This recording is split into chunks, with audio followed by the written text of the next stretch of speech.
10th question start करना था हमने, वो कॉपी हुआ पड़ा है तो कर देते हैं स्टार्ट इसको। Find the equation of the line passing through -3 5 and perpendicular to the line through the points इतना और इतना। एक लाइन इस पॉइंट से पास कर रही है और दूसरी लाइन इन दो पॉइंट से पास कर रही है। ठीक है, येलो वाले दो पॉइंट से येलो वाली एक लाइन बना देंगे हम। यहाँ एक जो लाइन है वो इन येलो वाले पॉइंट से पास कर रही है और एक लाइन इस ब्लू वाले पॉइंट से पास कर रही है, लेकिन ये दोनों लाइंस आपस में एक दूसरे पे परपेंडिकुलर है। क्या कह रहा है, find the equation of the line. इस ब्लू वाली लाइन की इक्वेशन हमें निकालनी है जो कि परपेंडिकुलर है इन दो पॉइंट से बनने वाली लाइन से, लाइन के ऊपर। ठीक है, तो आसानी से हम कर पाएंगे इसको। तो दो लाइंस बना देता हूँ और एक दूसरे पे परपेंडिकुलर है, तो ये एक्स और वाई एक्सिस नहीं रहेगा, इतना ध्यान रख लेना आप लोग। काफ़ी मोटी लाइन है यार ये तो, इसको जरा चेंज कर लेते हैं। एक तो साइज और कलर था, ये वाला अच्छा कलर था। ठीक है, एक लाइन ये हो गई और एक लाइन दूसरी बना लेते हैं। एक लाइन ये हो गई मानो। ठीक है, थोड़ा सा परपेंडिकुलर की शेप ले आते हैं तो ऐसी कहीं हो जाएगी ये। और इस पॉइंट, इस लाइन का जो कलर है वो चेंज कर लेते हैं।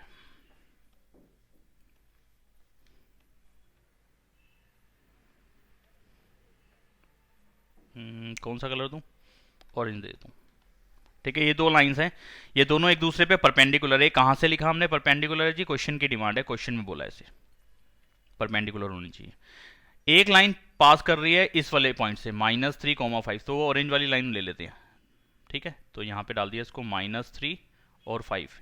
इस लाइन के ऊपर कहीं पे भी ये पॉइंट डाल सकते हो आप ये। और दूसरी वाली जो लाइन है पर्पल वाली लाइन, वो इन दो येलो वाले पॉइंट से पास कर रही है। मानो एक पॉइंट वो यहाँ था और एक पॉइंट यहाँ था, वो कहीं पे भी डाल सकते हो इस लाइन के ऊपर भी, तुम्हारी चॉइस है। ओके, शर्त परपेंडिकुलर है दोनों लाइंस एक दूसरे पे। तो अब ये जो ऑरेंज वाली लाइन है इसका हमें इक्वेशन फाइंड करना है। हमें क्या फाइंड करना है, इस ऑरेंज वाली लाइन की इक्वेशन। तो ऑरेंज वाली लाइन को मैंने लिख दिया L1 और पर्पल वाली लाइन को लिख दिया L2। ठीक है, और जो इसका स्लोप है L1 का जो स्लोप है, तो ऐसे लिख देता हूँ, स्लोप ऑफ L1, यानी कि ऑरेंज वाली लाइन को L1 लिखा है तो इसका स्लोप मैं M1 लिख के चल रहा हूँ। ठीक है, और लाइन 2 का स्लोप, स्लोप ऑफ L2, वो लिख के चल रहा हूँ मैं M2। ठीक है, डायग्राम पे थोड़ा सा काम कर दिया, चाहो तो इस बात को अलग से लिख सकते हो। अब दूसरी ये ऑरेंज वाली लाइन का मुझे क्या निकालना है, इक्वेशन निकालना है। तो इक्वेशन निकालने के लिए अगर एक पॉइंट दे रखा है तो दूसरा मुझे उसका स्लोप मालूम होना चाहिए, तब मैं पॉइंट स्लोप फॉर्म का यूज कर सकता हूँ। और अगर इस ऑरेंज वाली लाइन के दो पासिंग पॉइंट पता चल जाए तो 2 पॉइंट फॉर्म का मैं यूज कर सकता हूँ। ठीक है, तो अभी दूसरा पासिंग पॉइंट तो मुझे मालूम नहीं है इसका कौन सा है, तो कैसे पता करें, क्या करें। ये दोनों लाइंस अगर एक दूसरे पे परपेंडिकुलर हैं, अगर ये दोनों लाइंस एक दूसरे पे परपेंडिकुलर हैं, तो परपेंडिकुलर होने का मतलब ये है कि इन दोनों लाइंस के जो स्लोप्स होंगे उन दोनों का प्रोडक्ट किसके इक्वल होगा, -1 के इक्वल होगा। ये हमने फर्स्ट एक्सरसाइज में इस बात को पढ़ा था। ठीक है, तो यहाँ पे क्वेश्चन के अंदर बोला है कि according to question L1 perpendicular है L2 पे। ठीक है, इसका ये मतलब हो गया कि L1 का जो स्लोप होगा,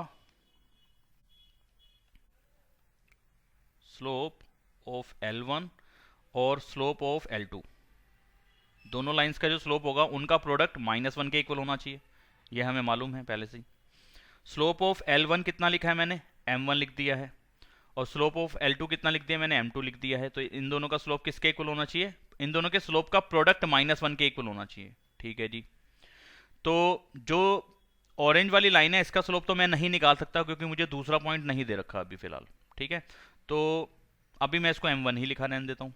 लेकिन जो M2 है उसका स्लोप मैं बड़े आराम से फाइंड कर सकता हूँ, तो उसके दो पासिंग पॉइंट मुझे मालूम है, तो चेंज इन y भी निकल जाएगा, चेंज इन x भी निकल जाएगा। तो लिख देते हैं उसको, तो ऐसे हो जाएगा 6 - 5 अपॉन में -3 -2 किसके इक्वल, -1 के इक्वल। ठीक है, M2 का स्लोप ये निकलेगा ना, y2 - y1 और x2 - x1। अगर इसी को मैं आगे कैलकुलेट कर लूँ तो मेरे को मिलता है यहाँ पे 6 - 5 1, और नीचे आता है माइनस माइनस प्लस माइनस का 5 किसके इक्वल, -1 के। तो M1 की वैल्यू कितनी आ जाएगी, ये वाली वैल्यू उधर जाके रेसिप्रोकल हो जाएगी। ठीक है, तो कितना आ जाएगा, 5। -1 इंटू -5, यानी कि m1 की वैल्यू आ जाएगी प्लस का 5। यानी कि जो ऑरेंज वाली लाइन है मुझे उसका स्लोप मिल गया, ऑरेंज वाली लाइन जो है उसका मुझे स्लोप मिल गया, m1 उसका स्लोप था, वो कितना आ गया 5 आ गया। अब एक लाइन का स्लोप मुझे मालूम है, और एक लाइन के ऊपर जो मतलब कि वो लाइन जिस पॉइंट से पास कर रही है वो पॉइंट भी मुझे पता चल गया। तो पासिंग पॉइंट ये दे रखा है, स्लोप मेरे को मिल गया, तो पहले वाली फॉर्म लग जाएगी, पॉइंट स्लोप फॉर्म। ठीक है जी, लग जाएगी। तो पॉइंट स्लोप फॉर्म से मैं अब इसकी इक्वेशन लिख सकता हूं। इसका दूसरा पासिंग पॉइंट वही जनरल पॉइंट मान लिया, यानी कि वो एक्स और वाई मान लिया। तो अब मैं इसका अगर स्लोप निकालना चाहूँ, स्लोप ऑफ लाइन 1 जो कि m1 के इक्वल है और जो कि 5 के इक्वल है, तो मैं इसका स्लोप अगर अपने रूल के हिसाब से निकालूं तो चेंज इन y अपॉन में चेंज इन x लिख दूंगा, यानी कि y माइनस 5 अपॉन में x माइनस -3। तो लिख देते हैं इसको, y माइनस 5 यही था ना, हाँ, और x माइनस -3 ये स्लोप बनेगा, और स्लोप कितना आया हुआ है जी, 5 आया हुआ है। तो बस इसकी कैलकुलेशन से मुझे इस वाली लाइन की इक्वेशन मिल जाएगी, इनकी y माइनस 5 अपॉन में x प्लस 3 इक्वल में 5, क्रॉस मल्टीप्लाई अगर मैं कर लूँ इसका तो आ जाएगा ये 5x plus 15 is equal to y minus 5। Equation बन जाएगी 5x minus Y plus 15 plus 5 equal में 0, यानी कि सारी टर्म्स मैंने एक तरफ कर ली, इक्वल में 0 ले आया, उससे फ़र्क नहीं पड़ता कि इक्वल के बाद भी एक टर्म दिखानी जरूरी है, ऐसा जरूरी नहीं होता। प्लस में 20 आ जाएगा, तो इस लाइन की इक्वेशन आ गई 5x माइनस वाई प्लस 20। तो बेसिक रूल्स को ध्यान में रखना है, कोई भी फॉर्मूला रट के नहीं हम चल रहे हैं यहाँ पे मैंने अभी तक कोई भी फॉर्मूला आपको रटवा के कोई भी क्वेश्चन अभी तक नहीं कराया। सिर्फ एक बात हमने याद रखी है कि स्लोप का फॉर्मूला क्या होता है, 5x minus Y plus 20 is equal to 0। 10th question का answer 5x minus Y plus 20। ठीक है, हाँ, तो समझ में आना चाहिए कि हमने इसके अंदर क्या प्रॉपर्टी का यूज करा। हमने इस परपेंडिकुलर का यूज करा है कि परपेंडिकुलर यार दो लाइंस कब होती हैं, अगर दो लाइंस परपेंडिकुलर होंगी तो उनके स्लोप्स का प्रोडक्ट -1 होगा। ये वाला रूल हमने ध्यान में रख के काम कर दिया, ये ग्रीन वाला, ये बात मैंने ध्यान रखी है, बाकी सारा तो क्वेश्चन में से मिलता चला गया।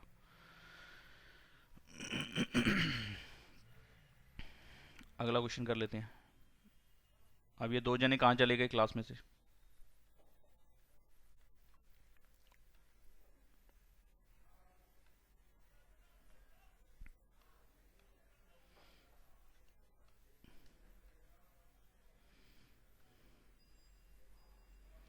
Eleventh question, a line perpendicular to the line segment joining the points इतना इतना, ठीक है, divides it in the ratio 1:n, find the equation of the line. अब आपको रेशियो भी दे दिया, कुछ और पॉइंट्स भी दिए, तो प्रॉपरली इसका मतलब कि एक रफ डायग्राम से ही शुरुआत करते हैं। तो यहाँ पे कह रहे हैं एक लाइन है, परपेंडिकुलर है, line segment joining the points इतने इतने, यानी कि दो पॉइंट्स दे रखे हैं एक लाइन के ऊपर, इसको बना लेते हैं, और इसके ऊपर एक परपेंडिकुलर लाइन भी आ रही है, तो दो लाइनें बना लेते हैं जो एक दूसरे पे परपेंडिकुलर हो। एक लाइन कुछ ऐसे डाल दी, एक्स और वाई एक्सिस नहीं है इसलिए मैं एक्स और वाई एक्सिस का यूज नहीं कर रहा हूँ यहाँ पे, और एक लाइन कुछ ऐसे आ गई।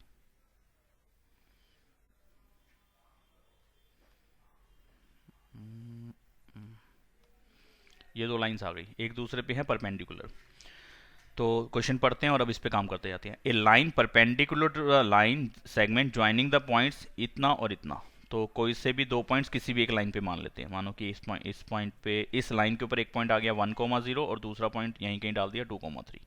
इससे फर्क नहीं पड़ेगा वो मैं नीचे ले जाता हूँ या ऊपर ले जाता हूँ। Divides it in the ratio 1:n, एक लाइन इस वाली पॉइंट से जो लाइन बन रही है उसको डिवाइड कर रही है किस रेशियो में, दोबारा से पढ़ लेते हैं एक मिनट, क्योंकि यहाँ पे लाइन 1:n के रेशियो में डिवाइड कर रही है, लेकिन यहाँ पे एक तरफ तो लाइन है और एक तरफ लाइन सेगमेंट है, मैंने दोनों तरफ लाइन बना दी है, तो उसको थोड़ा सा चेंज मुझे करना पड़ेगा। A line is perpendicular to the line segment joining the points 1, 0, 2, 3। Okay, divide it in the ratio 1:n, इस रेशियो में इसको डिवाइड कर रही है, find the equation of the line. Okay, तो ये पॉइंट्स यहां पे कुछ गड़बड़ आ जाएगी, इस तरीके से नहीं है।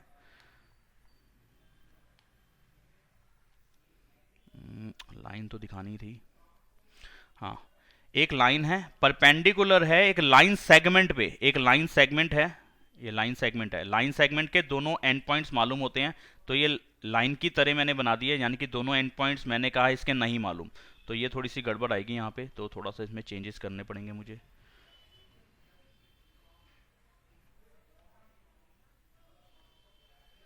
तो मानो कि ये वाली लाइन थी, लाइन सेगमेंट है, और ये ऑरेंज वाली लाइन है, ठीक है, ये लाइन है, दोनों तरफ एक्सटेंड हो सकती है, और एक है लाइन सेगमेंट, ठीक है, और लाइन सेगमेंट के एंड पॉइंट्स मुझे मालूम होते हैं, और वो एंड पॉइंट्स ये दे रखे हैं, थोड़ा सा मैं गलत ले गया इस क्वेश्चन को, तो एक एंड पॉइंट और दूसरा एंड पॉइंट मुझे दे रखा है एक लाइन का 1,0 और दूसरा है 2,3, ठीक है, इसको एक लाइन, ये है लाइन सेगमेंट, पर्पल वाली है लाइन सेगमेंट जिसके दोनों एंड पॉइंट्स मुझे मालूम है, और एक है लाइन, ये है ऑरेंज वाली, ये वाली लाइन इस पर्पल वाली लाइन सेगमेंट को 1:n रेशियो में डिवाइड कर रही है, यानी कि 1:n रेशियो में डिवाइड कर रही है, ओके।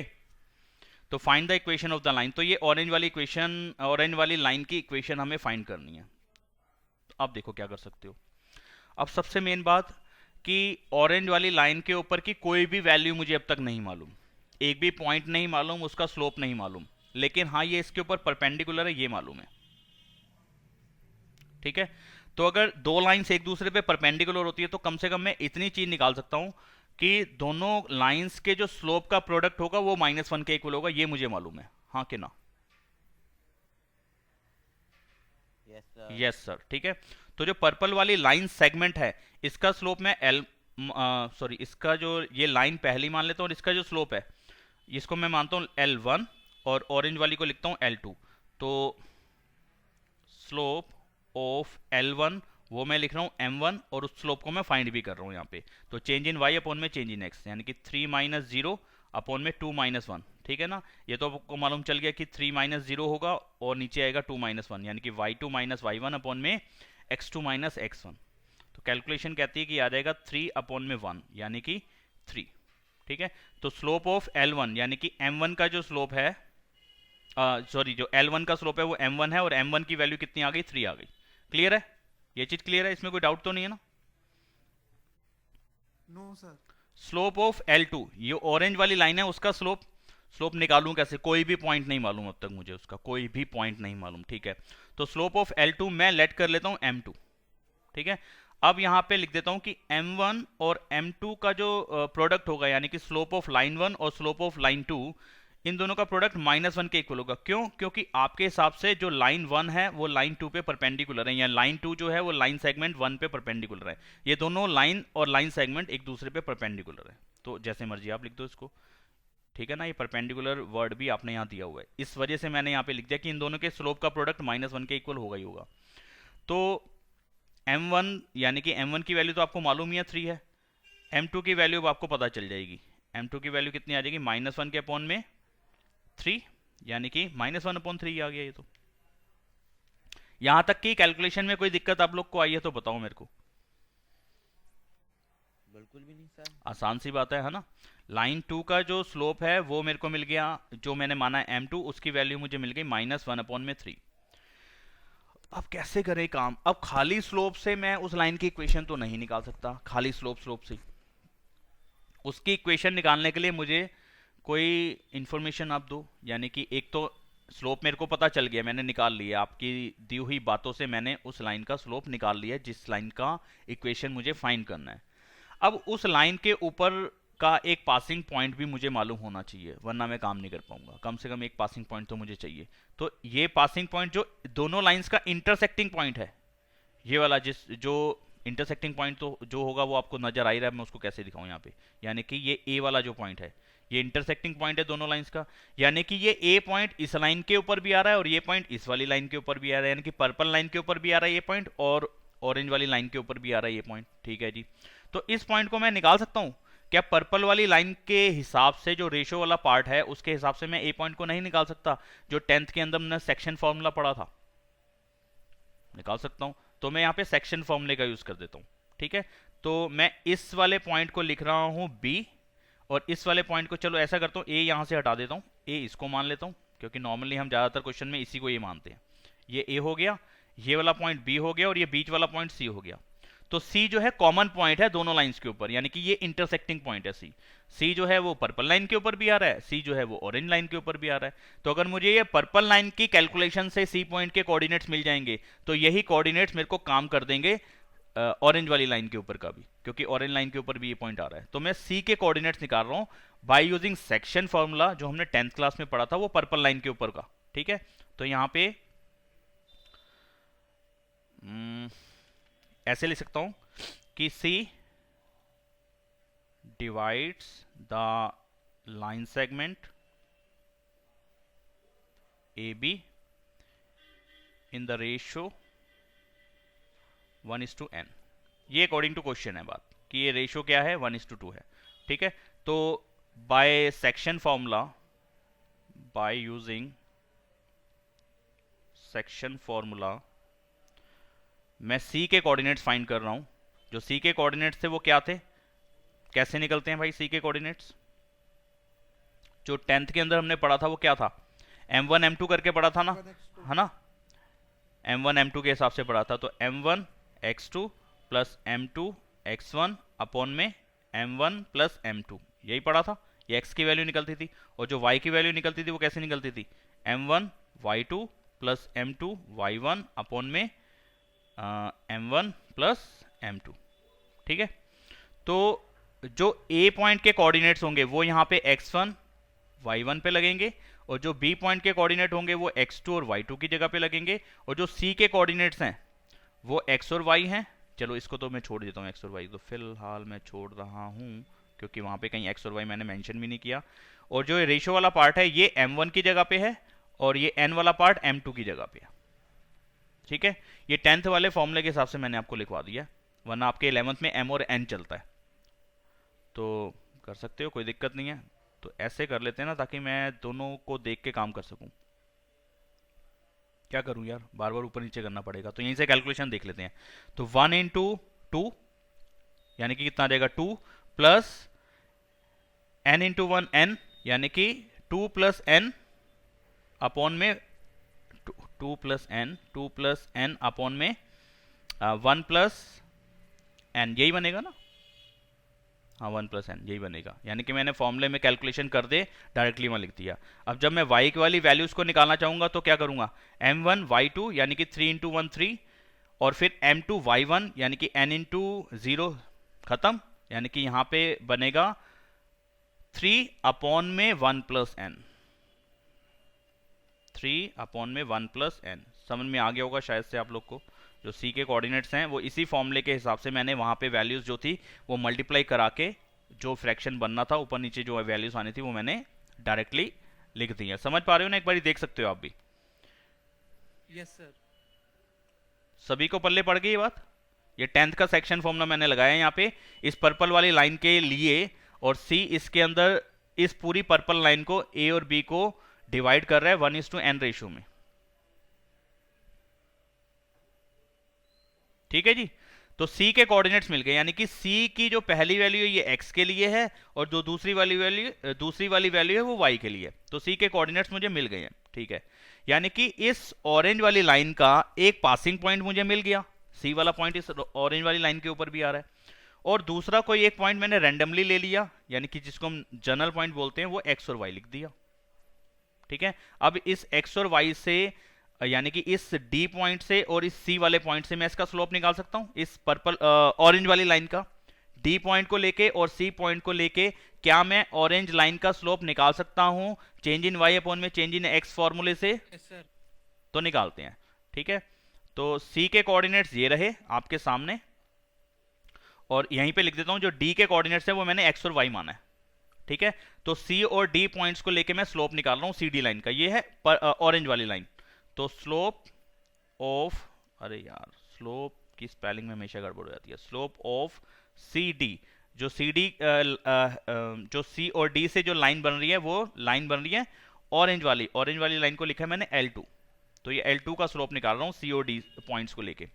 तो बस change in y change in x, तो y माइनस 3 अपॉन में 1 प्लस n, इसके अपॉन में x minus 2 plus n upon में 1 प्लस n, ये निकलेगा लाइन 2 का स्लोप अगर मैं सी के कोऑर्डिनेट्स को ले लूँ और इस पे कोई जनरल पॉइंट डी लेके एक्स वाई लेके निकालूँ स्लोप, तो ये निकलेगा। लेकिन मुझे इसका स्लोप तो ऊपर प्रॉपरली मालूम है। लाइन 2 का जो स्लोप है वो m2 है और उसकी वैल्यू कितनी है, माइनस का 1/3। तो मैं किसके इक्वल लिख सकता हूँ, ये माइनस का 1/3 के। ये बात समझ में आई आप लोग के? Yes. गई सर। बस अब यहाँ से हमारे को इक्वेशन मिलने वाली है, वो इक्वेशन एन की फॉर्म में हमें मिलेगी। एक्स और वाई तो आएगा ही आएगा, साथ में एन और चलने वाला है इसके अंदर। तो देखें जरा क्या होगा। तो सबसे पहले न्यूमिनेटर में एलसीएम लेना पड़ेगा, डिनोमिनेटर में एलसीएम लेना पड़ेगा, यानी कि इतने पार्ट का एलसीएम लेके सॉल्व करना पड़ेगा। फिर इतने कलर जल्दी से सिलेक्ट नहीं होता, इतने पार्ट का एलसीएम लेके सॉल्व करना पड़ेगा। फिर क्रॉस मल्टीप्लाई वाला स्टेप आ जाएगा। तो देखें पहले येलो वाले पार्ट का एलसीएम ले रहा हूँ, तो कितना आ जाएगा, 1 प्लस एन एलसीएम आएगा, ऊपर आ जाएगा y की मल्टीप्लाई होगी 1 प्लस एन से, और माइनस का 3 लिखा रहेगा। ऐसे जो नीचे आएगा वो 1 प्लस एन एलसीएम में आया, ऊपर x के साथ ये मल्टीप्लाई हो जाएगा 1 प्लस एन, और माइनस के बाद ये पूरी वैल्यू है तो इसका साइन चेंज हो जाएगा, यहीं पे कर देता हूँ माइनस का 2 और माइनस का ही n, और इक्वल में क्या है -1/3। जब आप इस डिवाइड के हिसाब से इसको रेसिप्रोकल करोगे तो ये 1 प्लस एन और ये 1 प्लस एन तो कट जाने वाला है। तो हमारे पास ऊपर बचेगा y के साथ 1 प्लस एन माइनस का 3, और इसके नीचे आ जाएगा x के साथ 1 प्लस एन और माइनस का 2 माइनस का n, और इक्वल में आया -1/3। अब हम कर लेंगे इसको क्रॉस मल्टीप्लाई। ठीक है, क्रॉस मल्टीप्लाई करते हैं तो कितना आ जाएगा, देखें 3y 1 प्लस एन के साथ मल्टीप्लाई, और माइनस का 3 इस 3 से मल्टीप्लाई होगा तो माइनस का 9 आ जाएगा। इक्वल में आएगा माइनस का 1 जब इससे मल्टीप्लाई होगा तो ये माइनस का x हो जाएगा, 1 प्लस एन के साथ मल्टीप्लाई होगा, और जब माइनस का 1 इस माइनस के 2 से मल्टीप्लाई होगा तो प्लस का 2 हो जाएगा। ऐसे माइनस का 1 इस माइनस के n से मल्टीप्लाई होगा तो प्लस का n हो जाएगा। अब क्या करना है जी, ये है देखो y वाली टर्म, ये है x वाली टर्म, और बाकी जो बच गया वो है कांस्टेंट।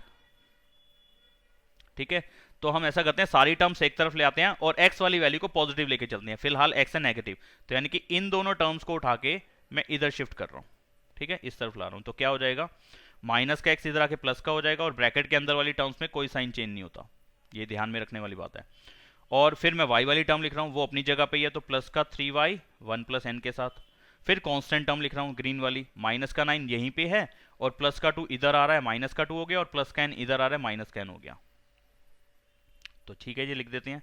तो x के साथ आया 1 प्लस एन, और y के साथ आया, या 3y के साथ लिखना है 3y के साथ लिखो, और y के साथ लिखना है तो y के साथ लिखोगे तो 3 के अंदर मल्टीप्लाई कर देना, 3 प्लस 3n। अब चॉइस आपकी है कि वो आंसर में ये देते हैं कि ये देते हैं, उससे फर्क हमें नहीं पड़ेगा, टर्म सेम होनी चाहिए बस। यहाँ कितना आएगा, माइनस का 11 और माइनस का n इक्वल में 0। चाहे तो आप इस फॉर्म में आंसर दे दो, चाहे तो आप इसमें से माइनस कॉमन लेके वो इस तरीके से लिखना है तो इस तरीके से लिख दो, 11 प्लस एन या n प्लस 11। चॉइस आपके, ये भी दे सकते हो, ये भी दे सकते हो, और ये भी दे सकते हो। तो थोड़ा सा तो सिंप्लीफाई करना चाहिए। सेकंड वाला आंसर सबसे बढ़िया है यहाँ पे देना। अब उनका देख लेते हैं उन्होंने क्या दिया, किधर है यार, ये है उनका आंसर। तो ये कॉपी कर लेता हूँ पहले वहां पे आपको मैच करवाने के लिए।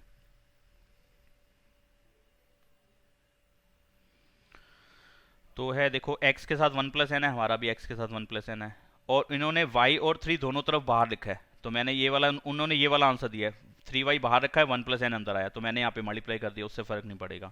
फिर हमने दिया माइनस का 11 और n इस तरफ रखा है, उन्होंने दोनों वैल्यूज को इक्वल के दूसरी तरफ रखा है, तो दूसरी तरफ जब भेजोगे तो दोनों के आंसर, दोनों की वैल्यूज जो है वो पॉजिटिव हो जाने वाली, आपको यहीं से समझ में आ रहा है। जब मैं इधर भेजूंगा तो वैल्यूज हमारी मैच कर रही हैं, साइन भी हमारे मैच कर रहे हैं। उन्होंने तीसरी वाली टर्म को इक्वल के बाद लिखा है, मैंने तीसरी वाली टर्म को इधर ही लिख दिया, तो इससे फर्क नहीं पड़ेगा। समझ में आ गया होगा आपको, ये आंसर उनका है और ये हमारा है, जो मैच करता है आपस में, कोई दिक्कत वाली बात नहीं है। ठीक है जी, कोई कुछ पूछना चाहता है इसके सॉल्यूशन में, कोई चीज जो ना समझ में आई हो? सर एक बार शॉर्ट में बता दो। इसमें उन्होंने कहा कि एक लाइन है, परपेंडिकुलर है एक लाइन सेगमेंट के ऊपर, एक लाइन दी है, लाइन मतलब जो दोनों तरफ से एंड नहीं हो रही, और लाइन सेगमेंट जो दोनों तरफ से एंड हो रही है, इनका एंडिंग पॉइंट मालूम है।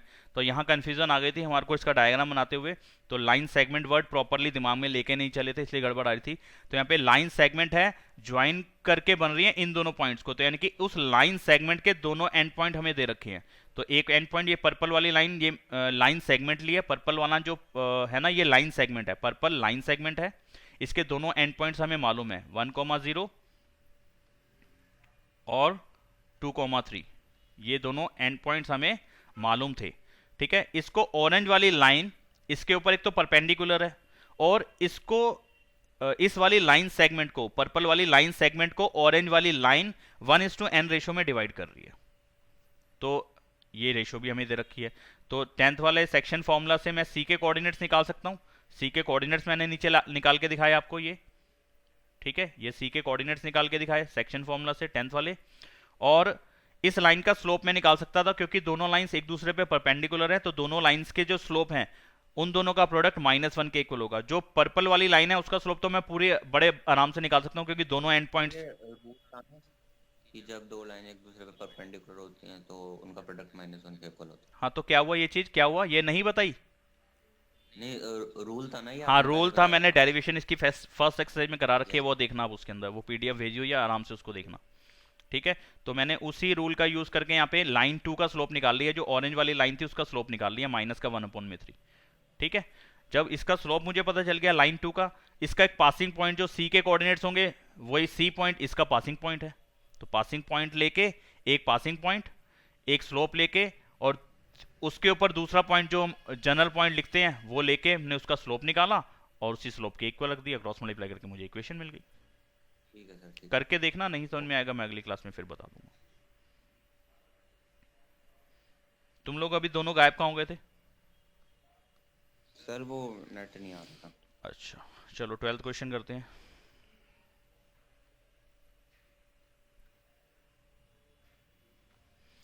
Find the equation of a line that cuts off equal intercept on the coordinate axis and passes through the point 2,3। अच्छा क्वेश्चन है, प्यारा क्वेश्चन है, ध्यान से देखने वाला क्वेश्चन है। एक रफ डायग्राम,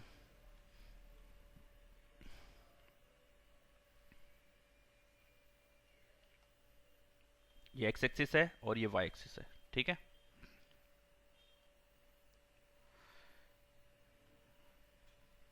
वो कह रहा है कि एक लाइन की इक्वेशन निकालनी है, उस लाइन की इक्वेशन निकालनी है जो कि इक्वल इंटरसेप्ट कर रही है कोऑर्डिनेट एक्सिस को, यानी कि एक्स एक्सिस को और वाई एक्सिस को इक्वली कट कर रही है। इक्वली मतलब इस चीज को समझे आप,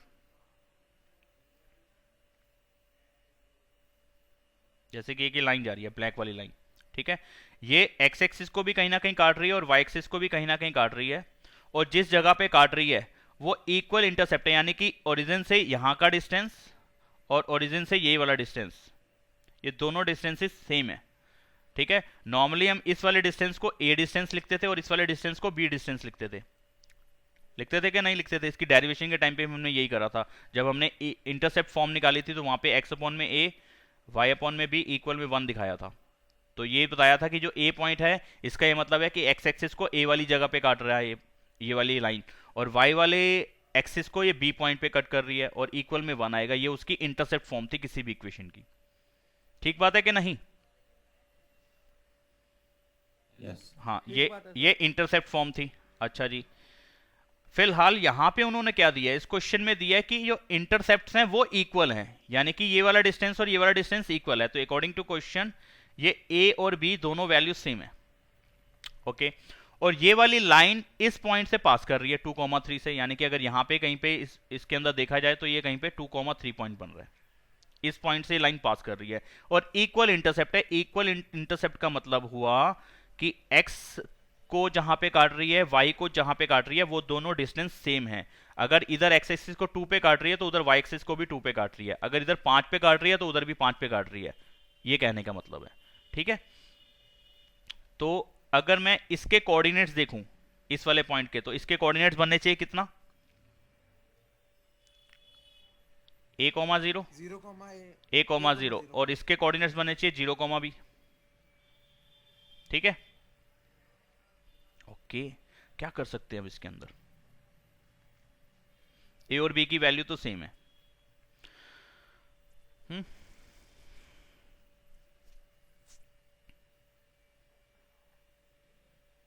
क्या कर सकता हूं बताओ? मैं इससे इन दोनों से स्लोप निकालूं और इन दोनों से स्लोप निकालूं तो वो क्या होगा, वो सेम होगा, इक्वल इक्वल होगा। तो कैसे लिखूं मैं इसको, देखना जरा।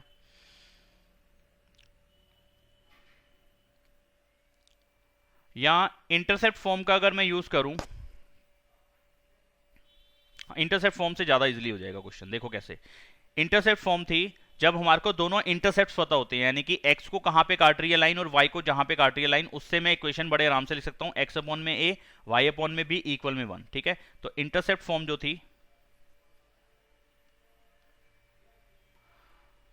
ऑफ ए इक्वेशन वो क्या थी, x अपॉन में a y अपॉन में b इक्वल में 1। ठीक है, ये इंटरसेप्ट फॉर्म थी। इसका मतलब था ये a वाला पॉइंट वो था जहां पे वो x एक्सिस को काट रही है, और b वाला पॉइंट वो होता था जहां पे वो y एक्सिस को काट रही है। ठीक है, और क्वेश्चन के हिसाब से यार ये दोनों तो सेम है, तो अगर मैं इधर a मानता हूं तो इधर भी a मान लूं तो चलेगा, या इधर b मानता हूं तो इधर भी b मान लूं तब चलेगा। ठीक है, क्योंकि a और b दोनों इक्वल है। यहाँ पे देखो a और b दोनों इक्वल है, क्योंकि इक्वल इंटरसेप्ट है, इसलिए a और b इक्वल होनी चाहिए। तो मैं इसको ऐसे लिख सकता हूँ, देखना यार, समझना यार ध्यान से, x के पॉन में a y के पॉन में b की जगह a लिख दूं तो चलेगा, क्योंकि a और b दोनों सेम है इस क्वेश्चन के लिए। ठीक है ना, समझ में आ रही है बात कि दोनों इक्वल क्यों लिख रहा हूं। Yes sir. हाँ हाँ, तो अब एलसीएम लेके अगर तुम सॉल्व करते हो तो देखो क्या आएगा तुम्हारे पास, ओह 1 आएगा, फिलहाल यहाँ पे 1 आएगा। क्रॉस मल्टीप्लाई करेंगे तो क्या आ जाएगा, x प्लस वाई किसके इक्वल, a के इक्वल। ये आया, इतना क्लियर है, इतना क्लियर है। यस। अगर ये दोनों इक्वल इंटरसेप्ट होते तो इक्वेशन या तो मैं ये लिखता या इक्वेशन लिख देता x प्लस वाई बी के इक्वल, बी लिख देता, लेकिन यहां पे इसका एक पासिंग पॉइंट आपने दे दिया। ये मजेदार बात हो गई। मजेदार बात क्या है कि पासिंग पॉइंट क्या है, 2,3, यानी कि ये पासिंग पॉइंट इस इक्वेशन को सेटिस्फाई करेगा। ये पासिंग पॉइंट जो है, यानी कि ये लाइन इस वाले पॉइंट से पास कर रही है। कहने का मतलब ये है कि अगर कोई लाइन किसी पॉइंट से पास करती है तो ये वाला पॉइंट a कॉमा बी, अगर मैं इसको मान लूं फिलहाल, वो a कॉमा बी और ये a कॉमा बी अलग अलग बातें हैं। ये ए बी पहली वैल्यू a को शो कर रही, x को शो कर रही है, दूसरी वाली वैल्यू y को शो कर रही है। तो इसका मतलब ये हुआ कि जो भी इक्वेशन इस लाइन की बनेगी उसको ये पॉइंट सेटिस्फाई करेगा। सेटिस्फाई करने का मतलब x की जगह पे a लगा दूंगा, यानी कि a वाली वैल्यू लगा दूंगा, और y की जगह पे b वाली वैल्यू लगा दूंगा, तो left hand side right hand side के इक्वल हो जाएगा। बोलो हाँ कि ना। नहीं आई ना बात समझ में, बताओ आई कि नहीं आई।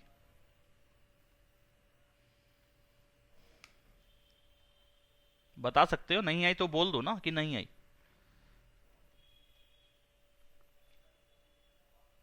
काव्या क्या कह रहे हो बेटा, आवाज नहीं आ रही।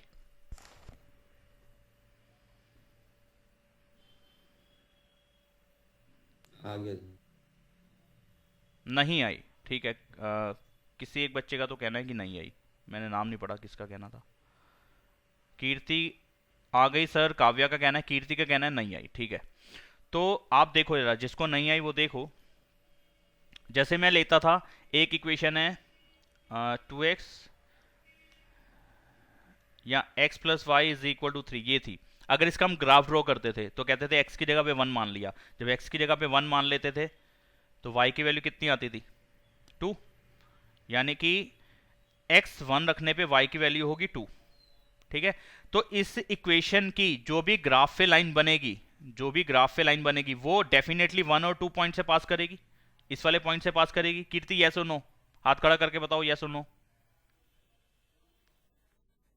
हाँ पास करेगी। तो यानी कि ये वाला जो पॉइंट है पासिंग पॉइंट, ये इस लाइन को या इस लाइन की इक्वेशन को सेटिस्फाई करेगा। सेटिस्फाई करने का मतलब है अगर मैं ये वाला पॉइंट वापस इसमें लगा दूं, यानी कि x की जगह पे 1 लगा दूं, y की जगह पे 2 लगा दूं, तो देखो क्या होगा। x की जगह पे 1 लगा रहा हूं, y की जगह पे 2 लगा रहा हूं, तो मेरे को क्या मिल रहा है, 3 मिल रहा है। और 3 किसके इक्वल है, राइट हैंड साइड वाली वैल्यू के इक्वल है, 3 के इक्वल है। तो ये होता है सेटिस्फाई करने का मतलब कि ये वाला पॉइंट उस इक्वेशन को सेटिस्फाई करेगा। x की जगह पे x वाली वैल्यू लगा दूं, y की जगह पे y वाली वैल्यू लगा दूं, तो लेफ्ट हैंड साइड की कैलकुलेशन राइट हैंड साइड के इक्वल हो जाएगी। ठीक है, तो उसको हम दूसरे तरीके से बोल सकते हैं मीटिंग एंड होने वाली है। दूसरे तरीके से मैं बोल सकता हूं कि जो ये सी ये वाला पॉइंट है इसको मैं, तो इस पॉइंट को, ये पासिंग पॉइंट जो है ये पी मान लेता हूं इसको। ये लाइन जिस पॉइंट से पास कर रही है वो 2,3 था, इसको मैं पी पॉइंट मान लेता हूं। ठीक है, तो जो पॉइंट पी है इस क्वेश्चन के लिए, P is the solution of x plus Y equal में a या x प्लस वाई इक्वल में b। तो फिलहाल मैं दोनों को नहीं लेके चल रहा हूं, किसी एक को लेके चल लेता हूं, दोनों से सेम आंसर आने वाला है। ठीक है, p पॉइंट जो है सॉल्यूशन होगा x y का, और जो p पॉइंट है वो है 2 3। ठीक है, यानी कि इसको सेटिस्फाई करेगा, यानी कि put x is equal to 2 and y is equal to 3 in equation. ठीक है, इस इक्वेशन के अंदर x की जगह पे 2 लगा देंगे आप, और y की जगह पे 3 लगा देंगे, तो आपको देखो a की वैल्यू कितनी मिलती है। a की वैल्यू कितनी मिल रही है आपको? 5। तो a की जगह पे आप कितना लगा सकते हो? 5। अगर a 5 होगा तो इसका मतलब b भी कितना होगा? 5 ही होगा, इक्वल इंटरसेप्ट है ना, इसलिए। तो a की जगह पे भी 5 लगा सकते हो, b की जगह पे भी 5 लगा सकते हो, कोई फर्क नहीं पड़ने वाला। इसलिए तो मैं कह रहा था यहाँ पे चाहे ये लिखो चाहे ये लिखो, दोनों का सेम मीनिंग है। अगर यहां पे लगाओगे 2 और 3 तो b की वैल्यू भी कितनी मिलने वाली? 5। तो a 5 मिला है तो b भी 5 ही होगा इस क्वेश्चन के लिए। ठीक है जी, उससे अब मुझे इक्वेशन क्या मिलेगी? जो इक्वेशन है वो ये थी, यानी कि x प्लस वाई इक्वल में a, और a की वैल्यू मुझे कितनी मिली है? 5। तो a को हटा के मैं लिख दूंगा 5। अगर सिर्फ क्वेश्चन ये होता ना कि इक्वल इंटरसेप्ट है, ये वाली बात नहीं देता, तो इसकी जो इक्वेशन बनती वो बनती x plus Y is equal to a या x plus Y is equal to b। सिर्फ इतना होता है, या तो आप a के इक्वल लिख दो या b के इक्वल लिख दो, क्योंकि a और b दोनों सेम है, चाहे a दिखाओ चाहे b दिखाओ, आपकी चॉइस है। लेकिन एक पासिंग पॉइंट दे दिया, उस पासिंग पॉइंट की वजह से मुझे a की भी वैल्यू मिल सकती है, या दूसरे शब्दों में इसकी b की वैल्यू भी मिल सकती है। तो a की जगह पे मैं जो वैल्यू है ये वो लगा सकता हूं। तो x प्लस वाई की वैल्यू कितनी आएगी यहाँ पे? 5। ये इक्वेशन बनेगी x plus Y is equal to 5। सिर्फ और सिर्फ इस पासिंग पॉइंट की वजह से वैल्यू मिली है हमें, ध्यान रखना, कोई और जादूगरी से नहीं मिली। समझ में आई बात? तो ये बनी इसकी इक्वेशन। ठीक है, इक्वेशन बनी x प्लस वाई इक्वल में 5। कहां पे है? ये रहा 12वां question, x plus Y equal में 5 इक्वल टू 5। अगला क्वेश्चन करते हैं कॉपी। कीर्ति समझ में आया आप?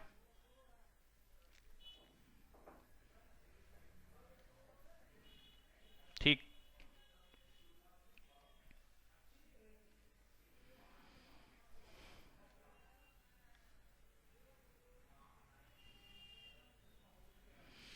Find the equation of the line passing through the points इतना इतना and cutting off intercepts on the axis whose sum is 9। यहाँ पे दूसरी दिक्कत डाल दी उन्होंने। पहले इक्वल इंटरसेप्ट थे, अब यहाँ पे कह रहा है कि जो इंटरसेप्ट हो रहे हैं, यानी कि एक्स एक्सिस को जहां पे काट रहा है, वाई एक्सिस को जहां पे काट रहा है, दोनों डिस्टेंसेस मिला के 9 के इक्वल है। यानी कि एक्स वाला और वाई वाला मिला के दोनों कितना है? 9 है। तो रफ डायग्राम एक बना के दिखाया हूं आपको।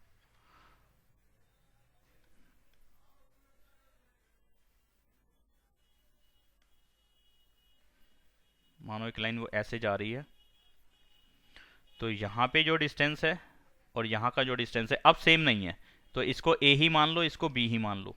ठीक है, तो जो a डिस्टेंस है और जो b डिस्टेंस है दोनों का सम मिला के 9 है क्वेश्चन के हिसाब से। ठीक है, a और b दोनों का सम कितना है? 9। ये इस वाली बात से समझ में आया। इक्वल इंटरसेप्ट नहीं है, जो इंटरसेप्ट हो रहे हैं x और y एक्सेस को, वो 9 के दोनों का सम मिला के 9 है। तो इस बात को समझने में कोई दिक्कत तो नहीं है कि a प्लस बी 9 के इक्वल है? ठीक है, और पासिंग पॉइंट कितना है इस टाइम पे? 2 और 2 है। यस, पासिंग पॉइंट है 2 और 2, 2 2। ठीक है जी, तो क्या कर सकते हैं हम इसमें? तो वही इंटरसेप्ट जब दे रखे होते हैं तो इंटरसेप्ट फॉर्म का यूज कर लेंगे हम। तो x इंटरसेप्ट मैंने a मान लिया, y इंटरसेप्ट मैंने b मान लिया। ठीक है, तो यहां लिखना है तो लिख दो, let x intercept be a and y intercept be b। तो उससे यहाँ पे ये डिस्टेंस a होगा और ये डिस्टेंस b ही होगा। तो इसके कोऑर्डिनेट्स कितने आएंगे? a, g, और इसके 0, और इसके कोऑर्डिनेट्स कितने आएंगे? 0, b आएंगे। ठीक है जी, तो इंटरसेप्ट फॉर्म का यूज कर रहा हूं, x अपॉन में a, y अपॉन में b इक्वल में 1। ये इक्वेशन बननी चाहिए, ठीक है। तो इक्वेशन ऑफ लाइन, यहाँ थोड़ा सा स्पेस बनाना चाहिए था मुझे,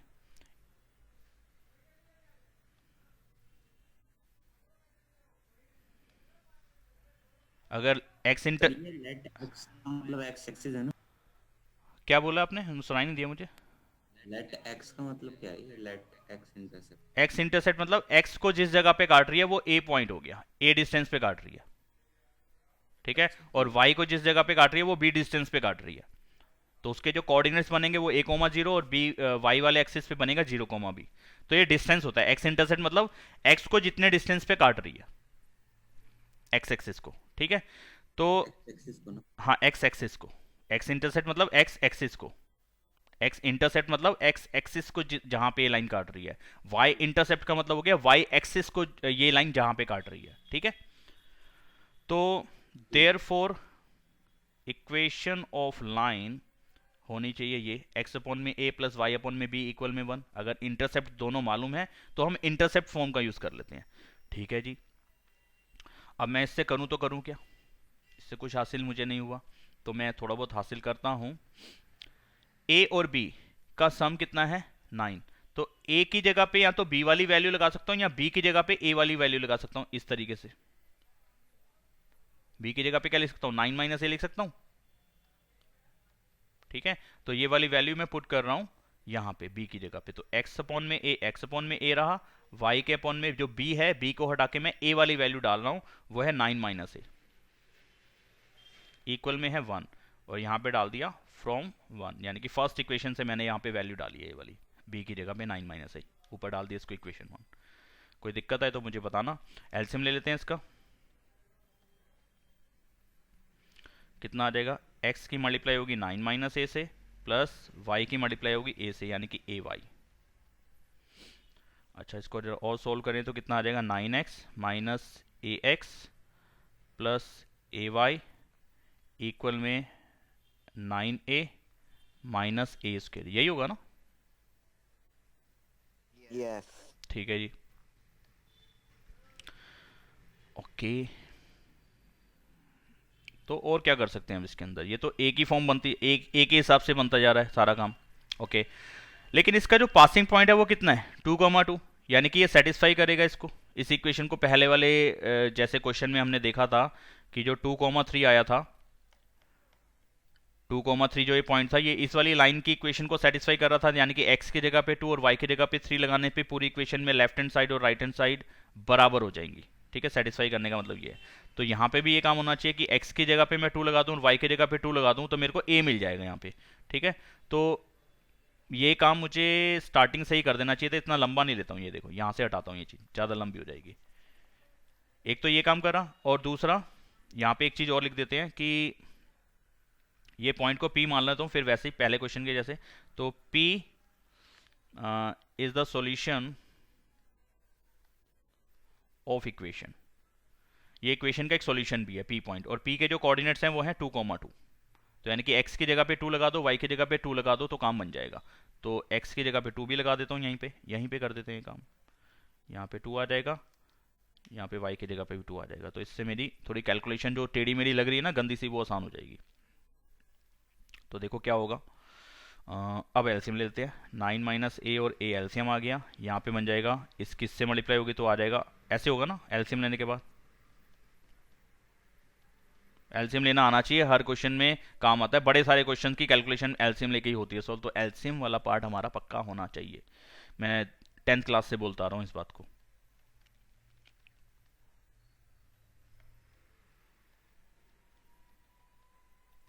टू ए और 2a कैंसिल हो गया, क्रॉस मल्टीप्लाई कर देते हो, ऐसे आ जाएगा ये माइनस का ए स्क्वायर प्लस का 9a इक्वल में 18, ठीक है। क्रॉस मल्टीप्लाई कर दिया यहाँ पे मैंने। तो अगले स्टेप में ए स्क्वायर को पॉजिटिव कर लेते हैं, तो इन दोनों को उधर भेज देते हैं, हो जाएगा ए स्क्वायर माइनस का 9a प्लस का 18 इक्वल में 0। तो यहाँ पे ए की वैल्यूज अब मेरे को पता चल रहा है कि क्वाड्रेटिक बन गया, तो ए की 2 वैल्यूज आएंगी। और ए किस चीज को बता रहा है, देखें जरा ध्यान से, ए जो है वो किसी डिस्टेंस को बता रहा है, लेकिन कार्टेशियन प्लेन के ऊपर ये एक पॉइंट को शो कर रहा है। तो पॉइंट कुछ भी हो सकता है, पॉजिटिव, नेगेटिव, डायरेक्शन कुछ भी हो सकती है। डिस्टेंस तो कभी नेगेटिव नहीं होता, लेकिन उसकी डायरेक्शन नेगेटिव हो सकती है। ये हमने ट्रिगो में ही पढ़ लिया कि अगर ये लेफ्ट साइड पे जाएगा तो नेगेटिव हो जाता, अगर ये मानो ए की वैल्यू 5 आती और ये नेगेटिव डायरेक्शन में माइनस का 5 होती, तो दोनों वैलिड थे यहाँ पे, क्योंकि इस क्वेश्चन के लिए किसी कोऑर्डिनेट को शो कर रहा है, ए पॉइंट एक्स कोऑर्डिनेट को शो कर रहा है, तो एक्स कोऑर्डिनेट की कोई भी वैल्यू पॉसिबल है, चाहे वो 5 हो, चाहे वो माइनस का 5 हो, चाहे वो रूट का नंबर हो, चाहे वो बिना रूट का नंबर हो, ठीक है, कुछ भी हो चलेगा, बस वो आयोटा वाली फॉर्म नहीं होनी चाहिए, क्योंकि हम ये इमेजिनरी एक्सिस पे काम नहीं कर रहे, नॉर्मल कार्टेशियन प्लेन पे काम कर रहे हैं, तो बस इस, ठीक है, हाँ रियल एक्सिस पे। तो मल्टीप्लाई करके 18 है, प्लस करके 9 है, कौन से फैक्टर होंगे? 6 और 3,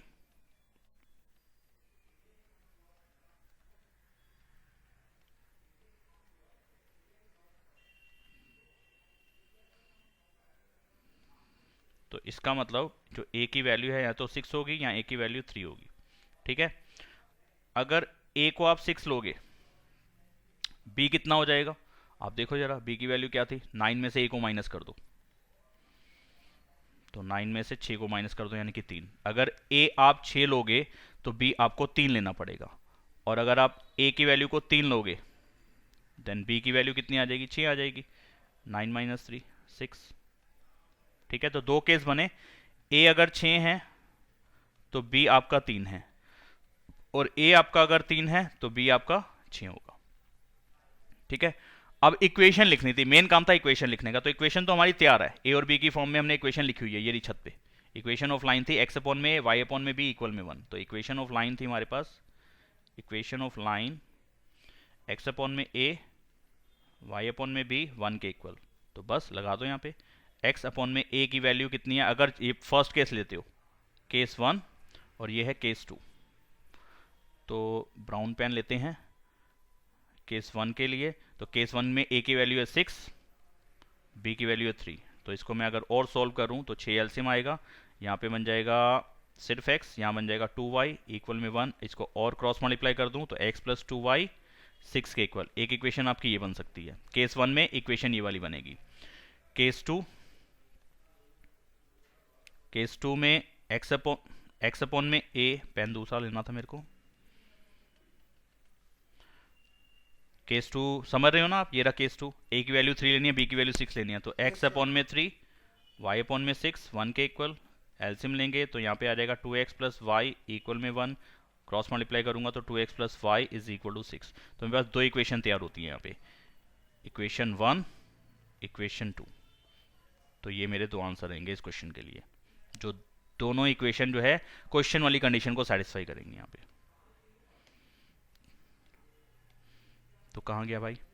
ये रहा x प्लस 2y माइनस 6 के इक्वल। मैंने 6 उस साइड पे लिखा है, इन्होंने 6 इस साइड पे लिखा है, तो x प्लस 2y माइनस 6, आप देख लो क्वेश्चन में यही होगा, x प्लस 2y, ये इधर आएगा तो माइनस 6, और दूसरी इक्वेशन होनी चाहिए 2x plus Y minus 6, 2x plus Y minus 6, 2x plus Y minus 6, ठीक है। तो इन्होंने भी दो इक्वेशन लिखी है, हमने भी दो इक्वेशन लिखी है, बनेंगी ही दो। पहले से कुछ भी जज नहीं करते, कैलकुलेशन अपने आप रिजल्ट देती है वाला, कि दो बनेगी, चार बनेगी, एक बनेगी, या एक पॉसिबल होगी दूसरी नहीं होगी, सब कैलकुलेशन पे डिपेंड करेगा। तो कोई दिक्कत वाली बात तो लगी नहीं होगी। हाँ, एक बारी तो करना पड़ेगा आपको अच्छे से। समझ में आया सभी को? Yes sir. बस अगला क्वेश्चन करते हैं। Yes sir. सर बस क्या सर 6 तक की बात हुई थी। यस सर 6 तक की बात हुई थी। हमारी क्लास हुई थी 5:15 पे स्टार्ट, मुझे पक्का याद है। नहीं, रुको एक मिनट। 5:10 हो गई थी। 5:10 मिनट में अंदर था। ये मैं रिकॉर्डिंग दिखाया था मैं आपको, देखो आपके सामने 50 मिनट की रिकॉर्डिंग हुई है, अभी सीधे सीधे 10 मिनट तो बचे हमारे। प्रश्न संख्या 14। अच्छा, सिर्फ 14 क्वेश्चन लास्ट है अभी। प्लीज 14 या 15? Please please sir please please. Please चुप कर जाओ। 14 question, please sir please please please sir please कर लो, प्लीज प्लीज। तुम लोग चुप कर जाओ बिल्कुल, ठीक है। अब एक क्वेश्चन करने दो यार, शोर मत डालो, माना करो बात को। Find the equation of the line through the point 0 2, making an angle 2π/3 with the positive X axis, positive X axis से 2π/3 का एंगल बना रही है और पास कर रही है इस पॉइंट से. Also find the equation of the parallel line to it and crossing the Y axis at a distance of 2 units below the origin. इसको बाद में देखेंगे, पहले यहां तक के क्वेश्चन को हैंडल कर लेते हैं. उस लाइन की इक्वेशन निकालनी है जो कि 0 2 से पास कर रही है और एक्स एक्सिस से इतने का एंगल बना रही है. तो ये एक्स एक्सिस हो गया, या पूरा ले लें तो कार्टेशियन प्लेन ले लेता हूं, काहे बच्चों को परेशान करना.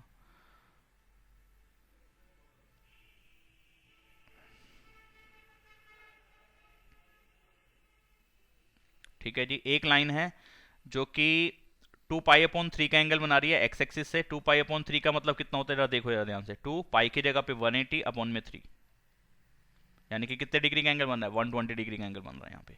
तो एक्स एक्सिस से, पॉजिटिव एक्स एक्सिस से 120 डिग्री का एंगल बना रही है और 0 2 से पास कर रही है, यानी कि कुछ ऐसे. ठीक है, तो ये जो एंगल बन रहा है अपना कितना बन रहा है, 2π/3. अगर ये तुम ऐसे बना के भी करते तो इस एंगल की कैलकुलेशन की वजह से तुम्हारा आंसर ठीक आता. ठीक है, एग्जैक्ट डायग्राम की जरूरत नहीं रहेगी, सिर्फ एंगल पे फोकस करना है, एंगल की कैलकुलेशन सही लेनी है बस. अगर तुम ये ऐसे भी बना देते और ये एंगल कहते 2π/3 है, तो वो हमें तो वैल्यू उसकी डालनी है ना यहाँ पे, डायग्राम पे काम ज्यादा नहीं कर रहे हम. ठीक है, थोड़ा सा सोचने के लिए बस ये चाहिए. और किस पॉइंट से पास कर रही है लाइन, 0 2 से. तो 0 2 तो वैसे वाई एक्सिस पे होना चाहिए, लेकिन अगर वाई एक्सिस पे ये पॉइंट नहीं बनाते तुम ये चीज हटा दो यहाँ से. बस तुम ये समझ लो कि ये एक्स एक्सिस था और इस पॉइंट से कहीं से पास कर रही है, इसमें माने वाई एक्सिस बनाया नहीं तो भी मेरा काम बनेगा, कोई दिक्कत नहीं है. ठीक है, ये वाला जो हॉरिजॉन्टल लाइन है, नीचे वाली जो रेड लाइन है, ये तुम्हारा एक्स एक्सिस हो गया. मैंने यहाँ पे वाई नहीं बनाया अभी के लिए, आगे वाले पार्ट के लिए वाई एक्सिस की बात कर रहा है, इसलिए वाई एक्सिस वहां पे हो सकता है मुझे बनाना पड़े, अभी फिलहाल नहीं. तो ये किस पॉइंट से पास कर रही है लाइन, 0, 2 से. तो अब जरा ध्यान दो यार, अभी हमने इस एक्सरसाइज में पढ़ा क्या क्या है. हमने पढ़ा है यार, एक लाइन की इक्वेशन में बना सकता हूं अगर मुझे उस लाइन का पासिंग पॉइंट पता चल जाए, उसका स्लोप पता चल जाए, या दोनों पासिंग पॉइंट पता चल जाए. अभी तक हमने ज्यादातर इन्हीं दो फॉर्म पे काम किया है. ठीक है, ये जो रेड वाली लाइन है जिसका कि स्लोप, जिसका कि मुझे इक्वेशन फाइंड करना है, जो लाइन एक्स एक्सिस पे 2π/3 का एंगल बना रही है, पासिंग पॉइंट दे रखा है, तो इस पे मुझे क्या चीज चाहिए रहेगी, बताना जरा, कैसे काम कर सकता हूं, थोड़ा सा तुम दिमाग लगा के बताओ मुझे.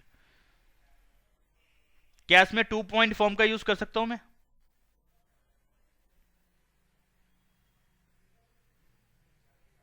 क्या इस लाइन से, इस लाइन, ये वाली लाइन 2 पॉइंट से जो पास कर रही है वो मुझे मालूम है, जिन पॉइंट से पास कर रही है उनमें से 2 पॉइंट मुझे मालूम है क्या.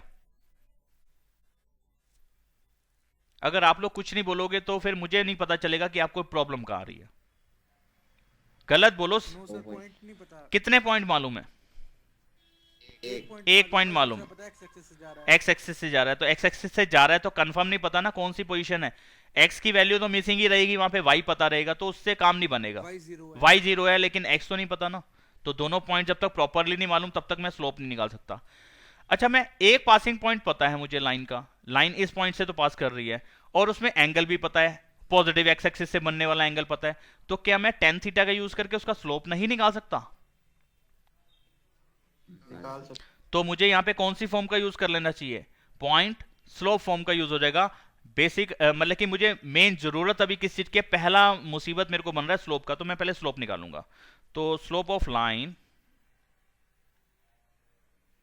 यानी कि जिस लाइन का स्लोप निकालना है ना उसको मैं एल, खाली एल मान के चल रहा हूं. ये एक्स एक्सिस को तो ये एक्स एक्सिस ही बोल दूंगा, जो लाइन है जिस लाइन का स्लोप निकालना है वो एल लिख देता हूं. ठीक है, तो लाइन ऑफ कह रहा हूं, स्लोप ऑफ एल, यानी कि इस एल वाली लाइन का जो स्लोप है वो होता है tan थीटा के इक्वल भी होता है, और थीटा की वैल्यू यहां पे कितनी है, 2π/3.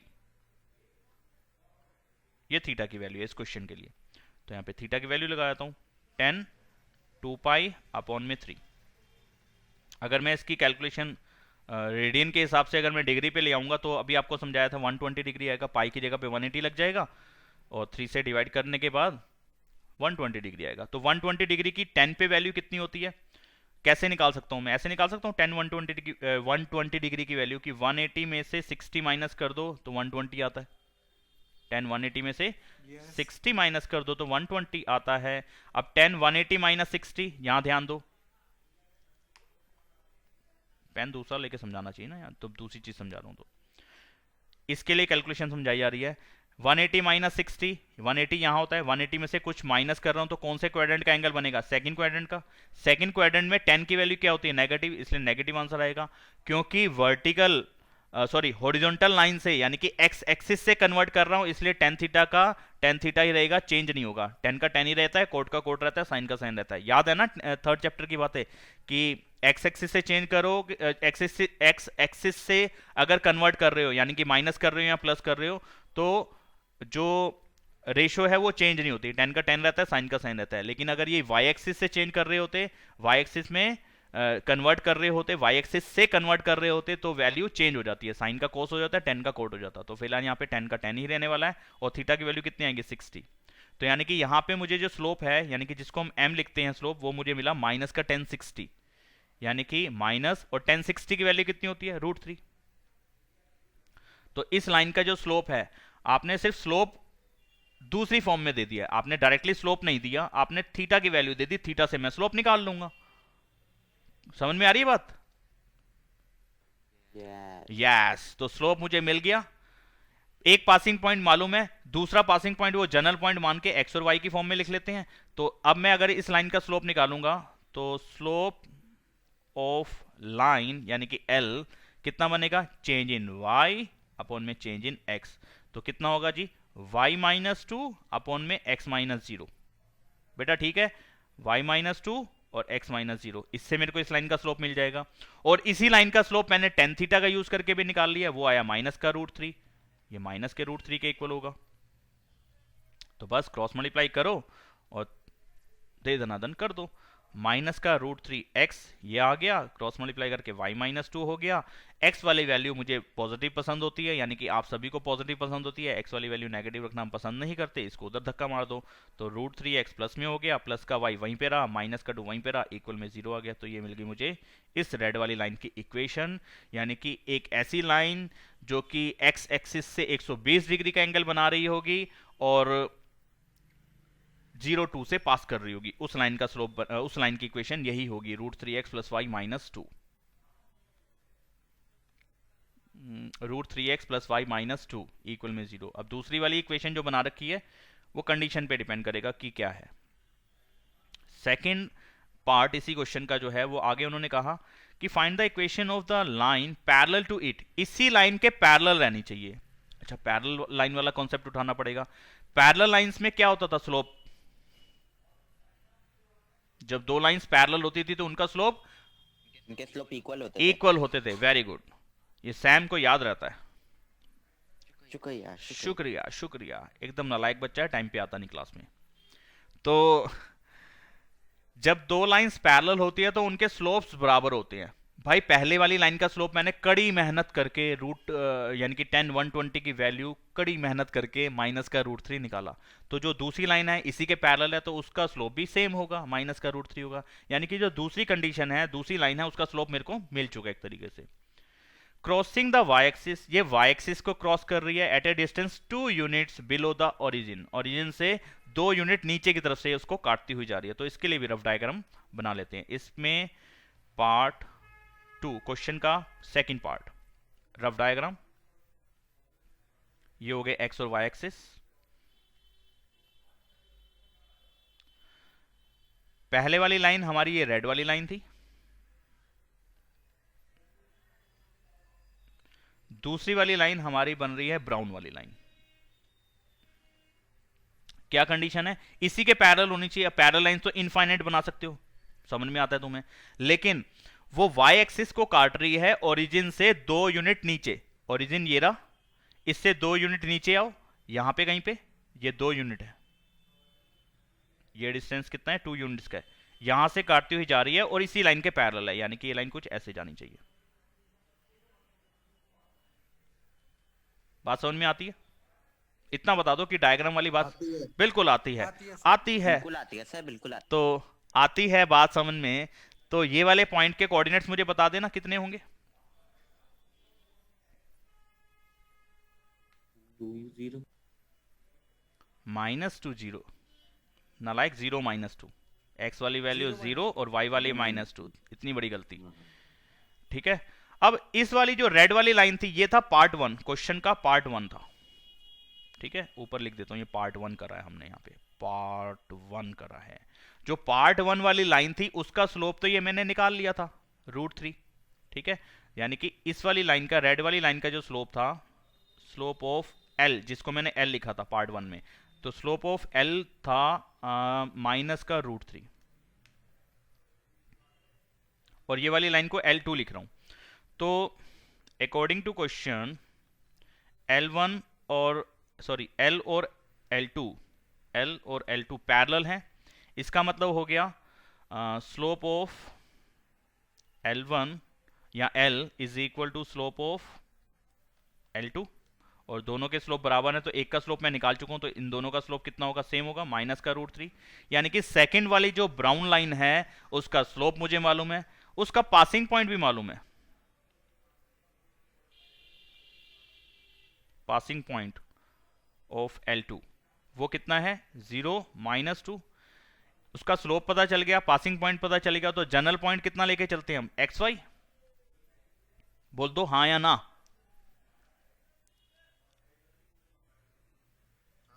ठीक है। तो अब इन दोनों पॉइंट से, जनरल पॉइंट से और एक पासिंग पॉइंट से, क्या मैं इस लाइन का स्लोप निकाल सकता हूं एक्स और वाई की फॉर्म में? जी हाँ, स्लोप मैं निकाल सकता हूं। Slope of line 2 change in Y change in X, ठीक है, delta Y upon delta X. तो y माइनस -2 अपॉन में x -0। ऊपर स्क्रीन पे आप देख पा रहे हो इस चीज को कि y -2 और x -0, ये होगा स्लोप। और स्लोप किसके इक्वल है, -√3 के। बस जी कर दो कैलकुलेशन, y +2 अपॉन में x -√3 के इक्वल, क्रॉस मल्टीप्लाई, माइनस का √3x इक्वल में y +2 माइनस का √3 जो है x वाली वैल्यू है, इसको पॉजिटिव कर लो, यानी कि इसको उधर धक्का मार दो, माइनस की जगह प्लस हो जाएगा, प्लस का y वही है, प्लस का 2 वही है, इक्वल में 0 आ गया। तो मेरे पास इस लाइन की इक्वेशन बन जाएगी √3x + y + 2, √3x + y + 2 equal में 0। ठीक है, यहाँ पे ये माइनस था पहले वाले क्वेश्चन में, पहले वाले पार्ट में ये माइनस वाली इक्वेशन बनी थी, यहाँ पे प्लस वाली बनी है। वो क्यों? क्योंकि पासिंग पॉइंट में फर्क था। समझ पाए? समझ पाए कि नहीं? Okay sir. मैं अब यस सर। चुप करके ना एक बारी पहले सुन लो मेरी बात को, टटर कम करो। जब आपको पासिंग पॉइंट पता होता है, एंगल पता होता है, तो आप बड़े आराम से उस पे काम कर सकते हैं। इस क्वेश्चन में हम इस बात को समझ पाए हैं। ठीक है, तो बाकी की चलो क्वेश्चन अब अगली क्लास में कर लेते हैं। बाकी के क्वेश्चन करेंगे अगली क्लास में। तब तक के लिए जयराम जी की राधे राधे, बाय बाय, अपना ध्यान रखिए।